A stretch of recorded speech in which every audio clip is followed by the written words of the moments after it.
আমাদের বিয়ের পরের দিনই নারায়ণগঞ্জে আমার ফুল ফ্যামিলি আসছিল এবং সেটা নিয়ে আজকে ব্লগটা থাকছে। নতুন নতুন বিয়ের যে ভাইবসটা সেটা আসলে অন্যরকম, যারা নতুন বিয়ে করেছেন তারাই শুধুমাত্র জানেন।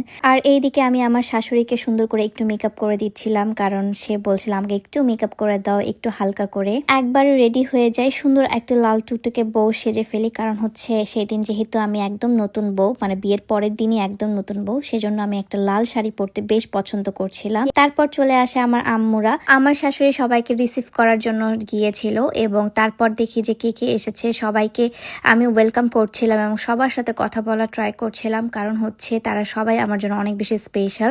তো এখানে হচ্ছে সবাইকে আমি খাওয়া করতে বসাই দেই এবং খাওয়ার জন্য বলি যে কে কখন খাবে, তোমরা ঠিকঠাক মতো নিয়েছো কিনা সেগুলো আমি দেখি এবং প্রতিটা কথা আসলে আমি সামিউলকে যাই জিজ্ঞাসা করি, বাট ও বলতেছিল যে তুমি কোনো টেনশন করো না, সবকিছু আমি ঠিকঠাক করে নিব, তুমি জাস্ট রিল্যাক্স থাকো। কারণ আমি অনেক বেশি উত্তেজিত হয়ে যাই, সে জানে ভালো মতো।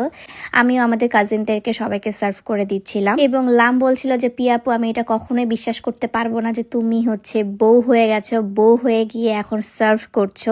এই জিনিসটা আসলে কখনোই আমিও বিলিভ করার মতো ছিল না যে আমি এবং সার্ভ এবং সবকিছু আমি করব, সেটা আসলে কখনোই বিলিভ করার মতো না। তো আমি যেহেতু একটু দৌড়াদৌড়ি করে বেড়াচ্ছিলাম, তাই সোমাইয়া আমাকে একটু খাওয়িয়ে দিচ্ছিল। বেস্ট ফ্রেন্ড বলে কথা, বেস্ট ফ্রেন্ড নতুন বউ বলে কথা। তারপর আমি এবং আমার জামাই বসে যাই হচ্ছে খাওয়া দাওয়া করতে। সবাইকে খাওয়া দাওয়া করানোর পর এবার আমাদের খাওয়ার পালা। এই পাশে মুমু আপু আমাদের সাথে মজা করছিল। সো মুমু আপু সবাই মিলে আমরা আসলে বসেছিলাম। এখন আমার বোন আসে পৌঁছায়নি, আমার বোন নাকি অন দ্য ওয়েতে ছিল।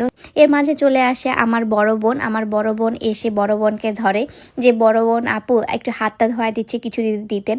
তারপর আপু কিন্তু আসলেই দেয় তাদেরকে, মানে হচ্ছে অ্যাজ এ গিফট, গেট ধরা যেটা বলে। গেট ধরাতে তো আসলে তারা অনেক কিছু নিয়েছিল, এখন আপুকে সবাই মিলে ধরেছে। এবার আমিও সাপোর্ট করেছি সবাইকে। সব মুরব্বীরা নিয়ে আমাদেরকে বসে এবং হচ্ছে সবাই সবার প্ল্যানিং শুনে, কে কখন যাব, আমরা কবে আমাদের যাওয়ার প্ল্যানিং, কিভাবে নিয়ে যাবে, কিভাবে কি কাগজপত্র, সবকিছু তারা শুনে।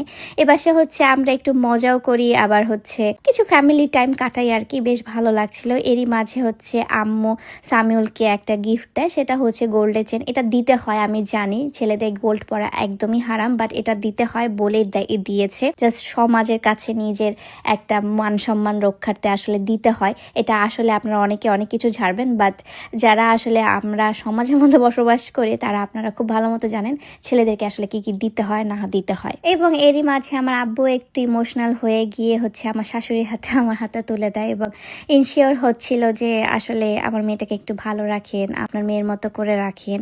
তারপর আমার বাপ আমার মা সবাই মিলে আসলে আমাদেরকে দুজনকে আসলে মানে কি বলবো দোয়া দেয় এবং আমার বাপ ইনশিওর করে যে আমার মেয়েটাকে একটু ভালো রাখিও এবং আমার মেয়ে যেন কষ্ট না পায় সেই জিনিসটাও দেখিও। আব্বু কিন্তু অনেক কান্না করছিল এই দিনে, কেন যেন খুবই কান্না করছিল এবং মনে হচ্ছিল যে আব্বু আসলেই আমাকে বিদায় দিচ্ছে। একটা বাবার জন্য যে একটা মেয়েকে বিদায় দেওয়া কতটা পরিমাণে কষ্টের, সেটা হচ্ছে একটা বাবাই হয়তো বা জানে বা আরেকটা মেয়েই জানে যার বিয়ে হয়ে গেছে।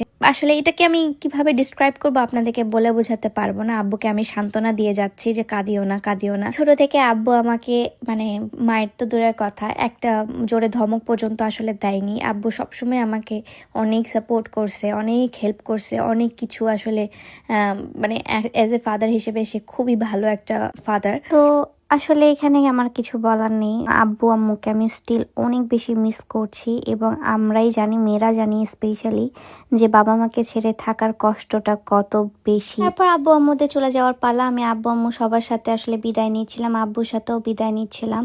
আব্বু অনেক বেশি কষ্টে ছিল, আমার আব্বুর চেহারা দেখি খুব খারাপ লাগছিল। পর নারায়ণগঞ্জের বউ নারায়ণগঞ্জ ঘুরতে চলে যায়, মানে হচ্ছে নারায়ণগঞ্জ সেদিন আমি ঘুরতে বের হই। নারায়ণগঞ্জে আমি আগে তেমনভাবে কখনোই ঘুরিনি, আমি 1-2 বার এসেছিলাম, তাও আবার সামিউলের সাথে মাঝে মাঝে দেখা করতে এসেছিলাম, ওর বার্থডেতে একদিন সারপ্রাইজ দিয়েছিলাম, এতটুকু। তারপর সামিউলের সব ফ্রেন্ডরা মিলে আসলে এখানে আড্ডা দেওয়া শুরু করে দেয়। আমরা স্টেক অর্ডার করে ফেলেছিলাম, স্টেকের সাথে ম্যাশ পটেটো এবং কর্ন অর্ডার করেছিলাম, মোটামুটি ভালোই ছিল। দেন সামিউলের সব ফ্রেন্ডরা মিলে সে ফটো সেশন করে, তাদের একদম চাইল্ডহুড ফ্রেন্ড তারা, এবং চাইল্ডহুড ফ্রেন্ডের জিনিসটাই আলাদা রকম, তাই না? আমারও আমার ফ্রেন্ডের কথা মনে পড়ে গেল। এখানে বৃষ্টি আপুর হচ্ছে হাজব্যান্ডও এসেছিল। তো সবাই মিলে আমরা তারপর চলে যাই হচ্ছে ফুচকা খেতে। নারায়ণগঞ্জের বেস্ট ফুচকা খেয়েছি এবং নারায়ণগঞ্জের আসলে এই ফুচকাটা খুবই অসাধারণ ছিল। নামটা ঠিক মনে নেই কারণ আমি ওখানকার স্থানীয় না, আর ঘুরেছি মাত্র 2 দিন। এটা মনে আছে চাষারা থেকে একটু সোজার দিকে গেলেই হচ্ছে এটা পাওয়া যায়, শাহী মুড়ি ভর্তায় সামথিং। এখানে অনেক ধরনের স্ট্রিট ফুড পাওয়া যায়। তারপর আমরা হচ্ছে সবাই মিলে চলে গেলাম হচ্ছে বৃষ্টি আপুদের বাসায়, মানে মিস্টার অ্যান্ড মিসেস রাব্বানিদের বাসায়। তারপর আমি দেখি আমার দেবর আমার জন্য সুন্দর একটা পায়েল নিয়ে এসেছে এবং আমি এটাতে খুবই হ্যাপি হয়েছিলাম। তারপরের দিন আবার আমরা চলে যাচ্ছিলাম দাওয়াত খেতে। বিয়ের পর যে এই যে দাওয়াতগুলো না, এগুলো খুবই মজার এবং অনেক কিছু খাওয়ার লাগে রে ভাই। দাওয়াতটা ছিল আমারই ফুপুতো বোনের বাসায়, মানে আমারই কাজিনের বাসায় ছিল। তো ওখানে আসলে সবাই গিয়েছিল, আব্বু আম্মু সবাই মিলে ওখানে গিয়েছিলাম আমরা।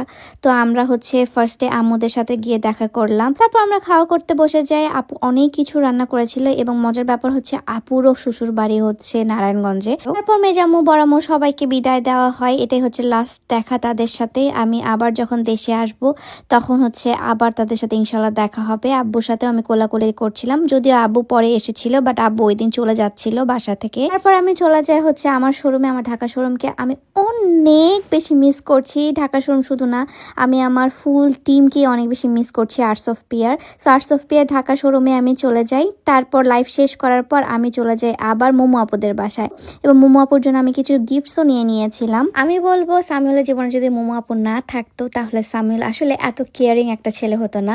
প্রতিটা ছেলেই আসলে তার বোনের কাছ থেকে, তার মায়ের কাছ থেকে একটা মেয়েকে কিভাবে ট্রিট করতে হয় সেটা শেখে এবং মোমো আপু এত সুন্দর করে তার ভাইদেরকে ট্রিট করেছে, মানে তাদের ভাইদেরকে শিখিয়েছে একটা মেয়েকে কিভাবে প্যাম্পার্ড করতে হয়, একটা মেয়েকে কিভাবে ঠিক রাখতে হয়, কিভাবে তাকে আগলে রাখতে হয়, সেটা সম্পূর্ণ মোমো আপুর কাছ থেকে তার শেখা। মানুষজন বলে ননদ নাকি কুটনি হয়, ননাস নাকি কুটনি হয়। না রে ভাই, ননাসের মতো যদি ননাস আপনারা পান তাহলে আপনাদের লাইফ ঝিঙ্গালালা। সত্যি কথা, অনেক ভালো এবং অনেক সাপোর্টিভ একটা মানুষ এবং সে আমাদের রিলেশনশিপের ফার্স্ট থেকে সবকিছু জানতো এবং অনেক কিছু সামিউলকে বুঝিয়েছিল, কারণ সামিউল সেই টাইমে খুবই চাইল্ডিশ ছিল এবং অনেক কিছু বুঝতো না। সেই টাইমে হচ্ছে মোমো আপু অনেক বেশি হেল্প করেছিল আমাকে মেন্টালি এবং সামিউলকে অনেক কিছু বুঝিয়েছিল। এবং মোমো আপুর কথা হচ্ছে আমার ভাইয়ের বউ, মানে আমি কোনোদিনও ভুল হতেই পারি না এবং আমার জামাইও আমাকে অনেক বেশি আদর করে। দেখেন আমাকে স্টিল নাও সে প্রতি রাতে এইভাবে খাইয়ে দেয় এবং আমার এটা খুব ভালো লাগে যে সে কখনোই আসলে এটাতে বিরক্তি ফিল করে না। সে নিজেও খায় এবং আমাকেও খাওয়ায় দেয়, একদম পুরো বাচ্চার মতো আমাকে কেয়ার করে। তারপর শুরু হয় আমার আর মোমো আপুর গসিপ। কি যে পরিমাণে গসিপ আমাদের মধ্যে চলে, আমরা দুজন কিন্তু একসাথে হলে অনেক ধরনের কথাবার্তা বলি। তো এভাবেই হচ্ছে সেই দিনের ব্লগটা আমি শেষ করতে যাচ্ছি গাইস। আপনাদের কেমন লাগলো অবশ্যই কমেন্ট করে জানাবেন। Till then tata bye bye, দেখা হচ্ছে নেক্সট ব্লগে, নেদারল্যান্ডের ব্লগে। আল্লাহ হাফেজ।